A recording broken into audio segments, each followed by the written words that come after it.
Innovating Education Learning World in association with WISE, an initiative of Qatar Foundation. Instead of frowning on mistakes, teachers are now increasingly encouraging students to learn through trial and error, to dare to make mistakes and learn from them. A good example is found in the way computer games are constructed. In order to keep players engaged, failures mean getting a chance to try something else. So players keep trying if they get it wrong the first time. We go to the UK and see how this approach can work in the classroom. Steve Harris is not just an avid gamer, he's also an educational consultant. While playing Super Mario, he had a eureka moment that the theories behind video games could be used in classrooms. I think part of it as well is the moment when you've tried and you've tried and you've tried again and you finally crack it. It's that feeling, and you literally see people do it when they go, yes, that's why you play, that's why you keep trying. Steve Harris trains teachers and gives them some tools to deal with mistakes in class through video games. The tip to reverse mistakes on opportunities to learn is motivation. Why is it that children don't mind failing at computer games, and yet they do feel threatened when they fail at school? And actually, computer games handle the way that they motivate children completely differently.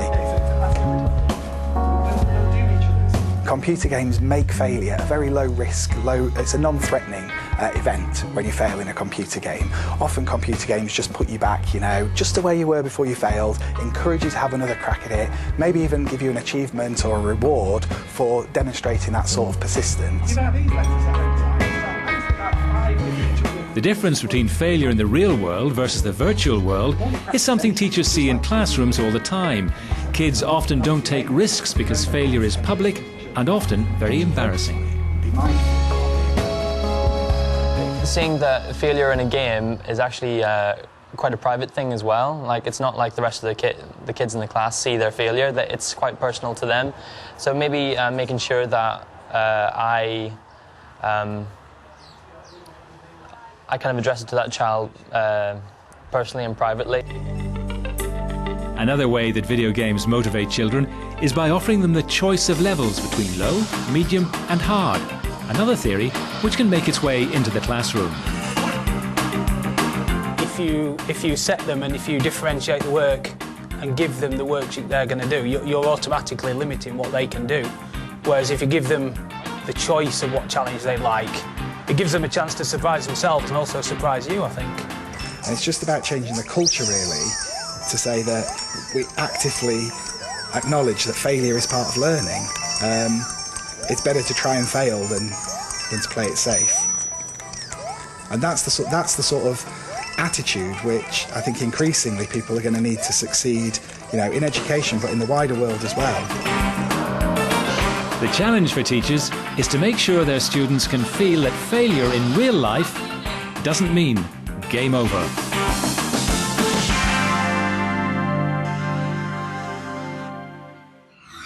And now we catch up with a teacher in Mexico who also believes that young people learn best by experimenting.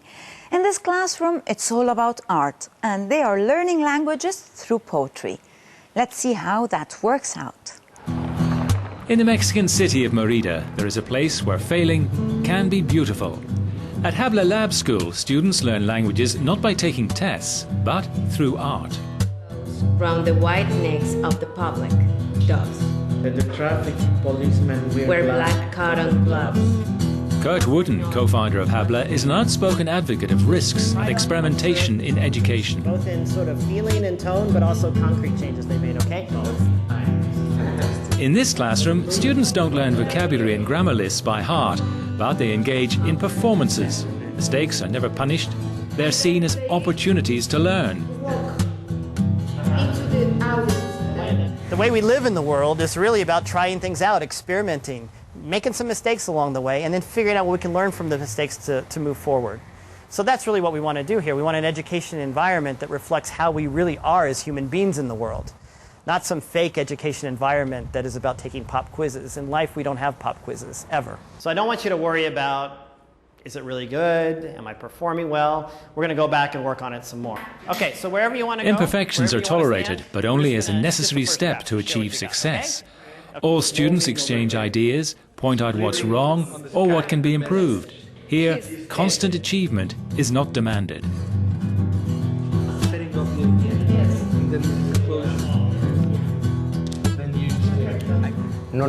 We are not born knowing. We listen to what our parents or siblings say, and we repeat it wrongly. But later we learn how to say it right. It's the same way in what we learn here. Then it's fun.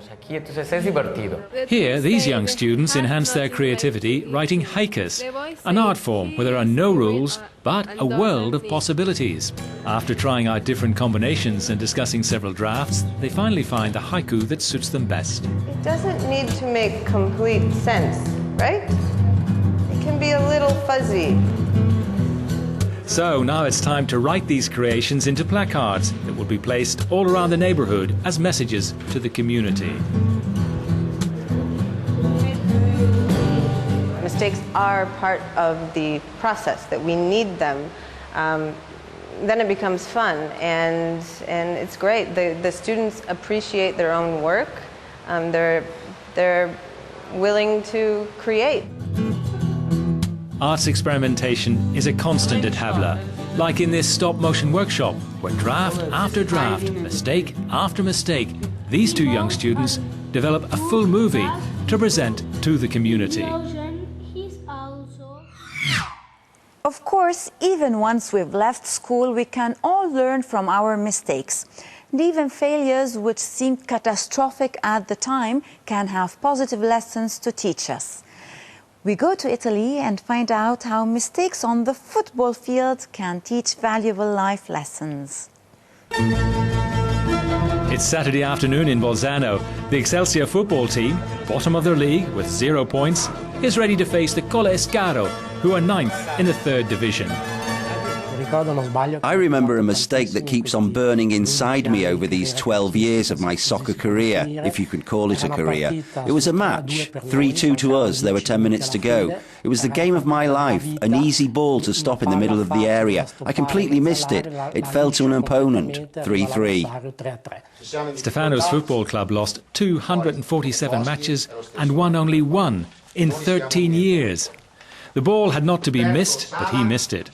Today he's able to smile in recalling that mistake, because he learned that the value of one match is not the final result, but the way you have reached it. No need to be bad guys, make ourselves respected. In the fierce football environment in which winning is a must, this team goes against the flow and has become a media phenomenon. Champion of defeats on the field, Excelsior rewards the willingness and the commitment of every player. Players are not selected according to their skills. Everyone has the right to play, whether he is good or not. That's why it's difficult to win, but the Excelsior team is a champion of fair play.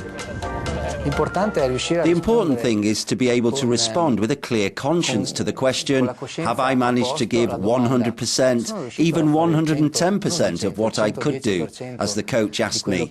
Yes, I lost 10-0. Who cares? Everyone plays to win, knowing they will probably lose. But every little improvement of any player will be hailed as a victory on the field and in life.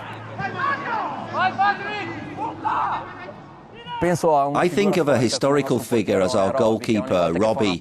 Every time he saves a goal, let us rejoice more than if we had scored one. There are some things, little things in this team that are fantastic. This special team was founded within the voluntary association, La Strada del Veg, that has recognised in the most upright sporting values the key for promoting the quality of life. On playing football, the boys share and spread the principles of equality, fairness, respect and inclusion, even when they lose 3-0, as they've just done.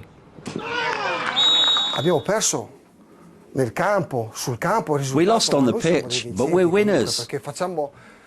Our strength is always trying to improve ourselves, as in life. You take a bunch of punches, but you carry on. This is what we try to teach our guys.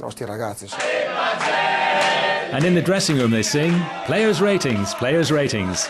Please take out players' ratings.